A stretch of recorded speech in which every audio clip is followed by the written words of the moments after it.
परिश्रम से हमें भोजन प्राप्त होता और उससे हमारी क्षुधा मिटती।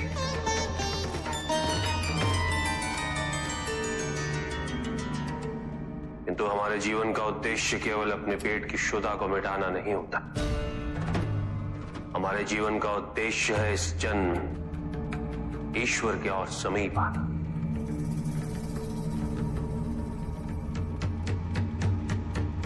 और ये केवल आत्मा के विकास से ही संभव है। और आत्मा का विकास केवल चिंतन, मनन, संगीत और सत्संग से ही संभव होता है।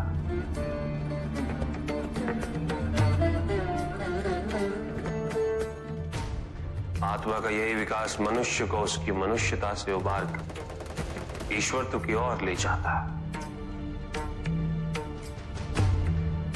इसलिए केवल ये सोचना कि जो परिश्रम नहीं कर रहे वो आलसी, ये उचित नहीं।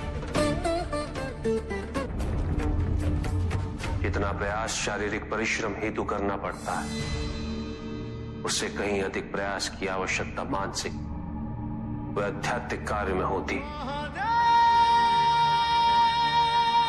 अपने स्वार्थ से ऊपर उठना पड़ता है।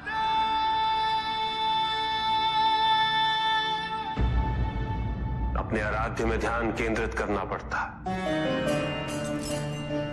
समर्पण सरल नहीं है।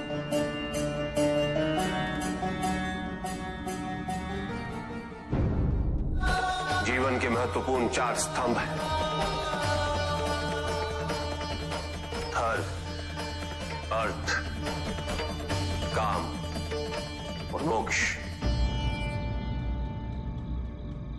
चारों की महत्ता एक समान होती।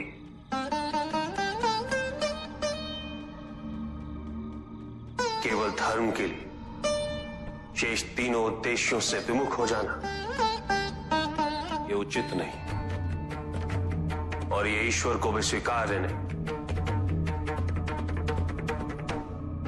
यदि केवल धर्म को महत्ता दी जाए तो संतुलन उत्पन्न होता।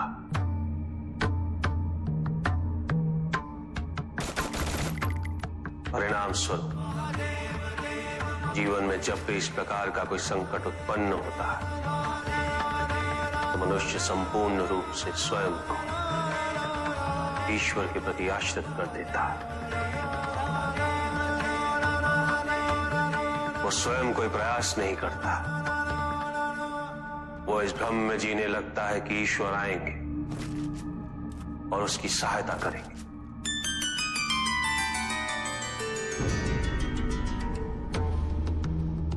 किंतु ईश्वर केवल उसी की सहायता करते हैं तो स्वयं अपनी सहायता करने का साहस करे, जो अपनी परिस्थिति को परिवर्तित करने का प्रयास करे।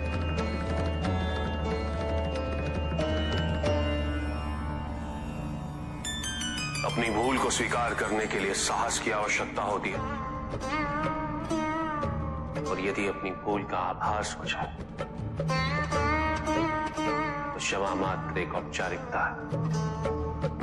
ये क्षेत्र पार्वती के वरदान से बसा है, इसलिए मैं यहां ज्योतिर्लिंग रूप में वास करूंगा।